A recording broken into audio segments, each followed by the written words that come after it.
Good morning students. Marsilea से related assignments हम देख रहे थे। जो इम्पोर्टेंट क्वेश्चन आंसर्स हैं उनके बारे में बात कर रहे थे। इम्पोर्टेंट क्वेश्चन जो एग्जाम में पूछे जाते हैं और उनके जो आंसर्स हमको लिखने हैं वो हम डिस्कस कर रहे थे। तो जनरल मार्सिलिया के बारे में कि वाटर फर्न कहते हैं, फोर लीव प्लांट हम उसको कहते हैं, क्लासिफिकेशन उसके बारे में बात करी, फिर मॉर्फोलॉजी से रिलेटेड हमने कुछ बातें करी, स्पोरोकार्प की बात करी थी। इंटरनल स्ट्रक्चर मैंने आपको बताया था, इंटरनल स्ट्रक्चर से रिलेटेड क्वेश्चन जो थे कि राइजोम पे क्या बनता है, पेटियोल पे क्या बारे में क्या पूछा जाता है, उसके बारे में हमने बात करी थी। पिछली बार मैंने आपको बताया था इंपॉर्टेंट क्वेश्चन जो बनता है वो था अबाउट द स्ट्रक्चर ऑफ स्पोरोकार्प।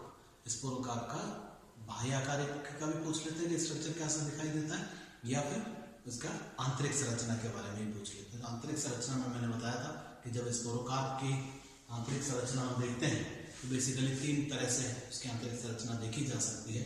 तो मैंने आपको बताया था HLS के थ्रू हम देख सकते हैं, VLS वर्टिकल लॉन्जिट्यूडनल सेक्शन काटा जा सकता है, या फिर वर्टिकल ट्रांसवर्स सेक्शन काट सकते हैं।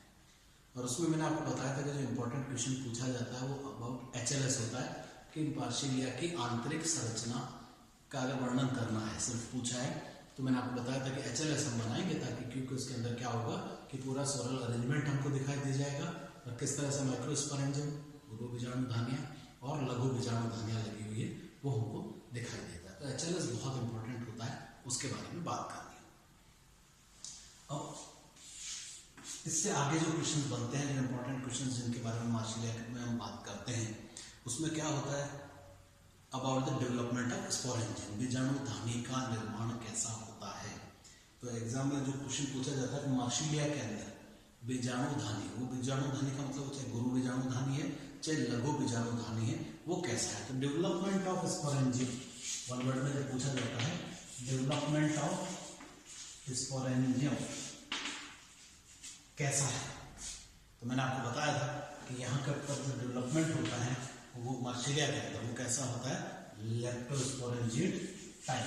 लेप्टोस्पोरेंजिएट टाइप।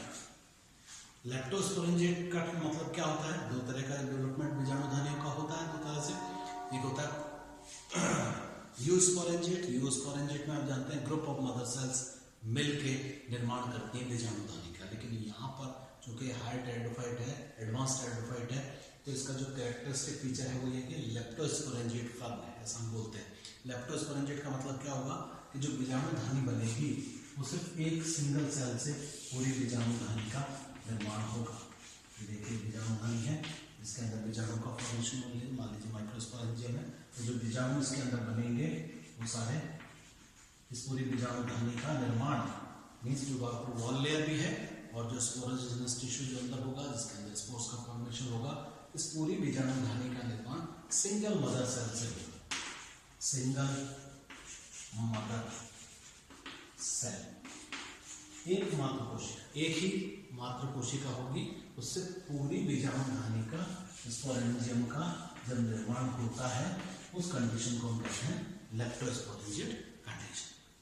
तो एग्जाम में पूछा जाता है कि डेवलपमेंट जो है मार्सिलिया के अंदर वो किस तरह का है, या पूछा जा सकता है आपके एग्जाम आपके कोर्स में कौन सी टेरिडोफाइट है जिसके अंदर लेप्टोस्पोरेंजिएट कंडीशन मिलती है, तो उसमें आप क्या लिखेंगे उसका आंसर मार्सिलिया। इससे पहले भी एक हेटेरोस्पोरस टेरिडोफाइट हम पढ़ चुके हैं, यस, उसके बारे में भी लिख सकते हैं। लेकिन ये मार्सिलिया के अंदर हमको क्या दिखाई देगा, लेप्टोस्पोरेंजिएट डेवलपमेंट दिखाई देगा।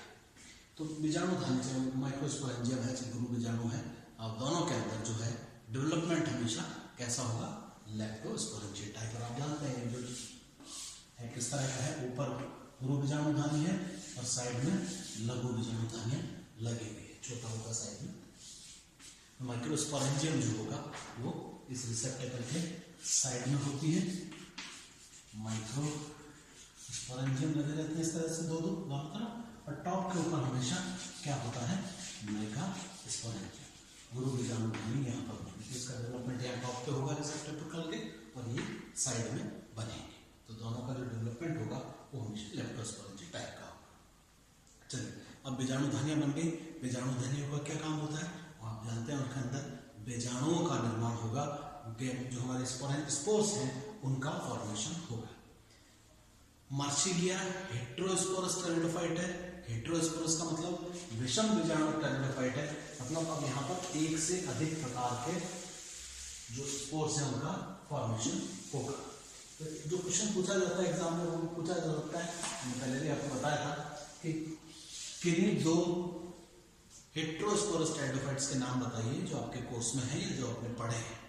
एक मेंबर हम इससे पहले पढ़ चुके हैं, उसके बारे में हम बात कर चुके हैं, क्या था वो, कौन सा था, स्लेजिनेला। तो एक तो हो गया स्लेजिनेला और दूसरा इसका एग्जांपल है हमारा मार्सिलिया। तो एग्जाम में पूछा जा सकता है कि हेटेरोस्पोरस टेरिडोफाइट्स के नाम बताइए, विषम बीजाणु टेरिडोफाइट्स के नाम बताइए किन्हीं दो के। तो जो आपके कोर्स में है, जैसे मैंने आपको बताया था 9 है, 9 में से 2 हमारे कोर्स में है जो हम पढ़ते हैं, एक है स्लेजिनेला, दूसरा है मार्सिलिया। तो स्लेजिनेला और मार्सिलिया हेटेरोस्पोरस होगा टेरिडोफाइट, एक तो ये चीज याद रखने की है। दूसरा जो इंपॉर्टेंट क्वेश्चन बनता है या जिसके बारे में हमको बात करनी चाहिए वो है, देखिए माइक्रोस्पोरेंजियम, लघु बीजाणु जो है माइक्रोस्पोर सॉरी, वो माइक्रोस्पोरेंजियम के अंदर बनेंगे और उनकी संख्या कितनी होगी, जितनी मदर सेल्स होंगी उसके 4 गुना। 8 से लेकर मैंने आपको बताया था 16 तक ये होती हैं, तो 32 से लेकर 64 तक इनका फॉर्मेशन हो जाएगा। तो नंबर ऑफ स्पोर्स पर स्पोरेंजियम, माइक्रोस्पोरेंजियम में तो कितना होता है, 16 से लेकर 64 तक होता है, 32 से लेकर 64 तक होता है। लेकिन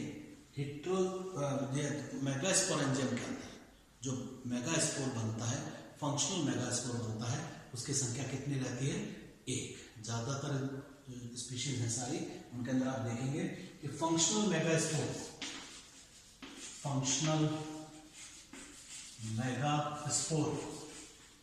पर मेगास्पोरेंजियम क्वेश्चन पूछा जाता है। मार्सिलिया के अंदर एक मेगास्पोरेंजियम के अंदर कितने फंक्शनल मेगास्पोर मिलते हैं, कितने फंक्शनल मेगास्पोर पाए जाते हैं, उसका आंसर होगा ओनली 1, एक ही होगा। बाकी सारे मैंने आपको बताया था कि जनरेट हो जाते हैं और वो अपना न्यूट्रिशन प्रोवाइड करने का काम करते हैं इस डेवलपिंग मेगास्पोर को। इसीलिए जो मेगास्पोर होगा इसका साइज जो होता है वो हमेशा कैसा होता है, बड़ा होता है। मेगास्पोर हमेशा माइक्रोस्पोर से बड़ा होता है क्योंकि इसको खूब अच्छा न्यूट्रिशन मिलता है डेवलपमेंट के लिए।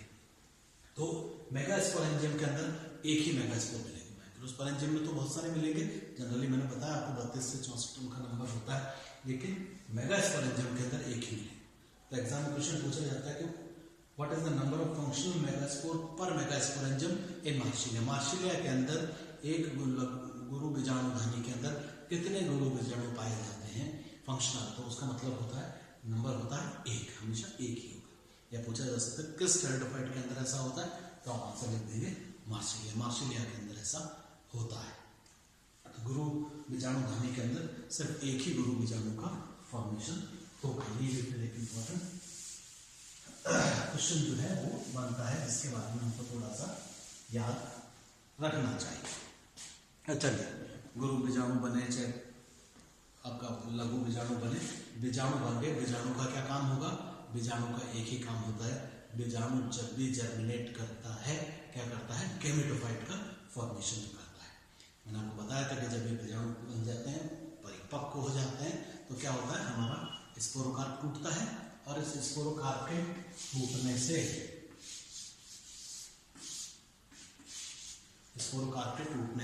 ये देखिए स्पोरोकार्प है, यहाँ से टूट जाता है और इसके टूटने से ये जो जेलेटिनस रिंग है ये बाहर निकल आती है इस तरह से, और इस जेलेटिनस रिंग के बाहर निकल आने से जो हमारे सारे लगे हुए रहते हैं वो सारे के सारे इस तरह से बाहर लगे हुए बाहर आ जाते हैं, और फिर इनके टूटने से खुलने से गुरु बीजाणु या लघु बीजाणु धानियाँ खुल जाती हैं, और उनके खुलने से फिर क्या होगा, लघु बीजाणु गुरु बीजाणु लिबरेट हो जाएंगे हवा के अंदर और जमीन पे आके गिरेंगे और वहां जाके गैमेटोफाइट का निर्माण करेंगे।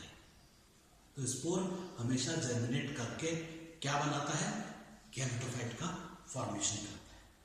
इंपॉर्टेंट चीज क्या याद रखनी है, तो इमीडिएट होता है, चाहे माइक्रोस्पोर हो चाहे मेगास्पोर हो, जैसे जमीन पे आके गिरा फंक्शनल अगर वो है जमीन पे आके गिरे, कोई रेस्टिंग फेज नहीं होगा, इमीडिएटली जर्मिनेशन स्टार्ट हो जाएगा, मेल गैमेटोफाइट भी बन जाएगा और फीमेल गैमेटोफाइट भी बन जाएगा।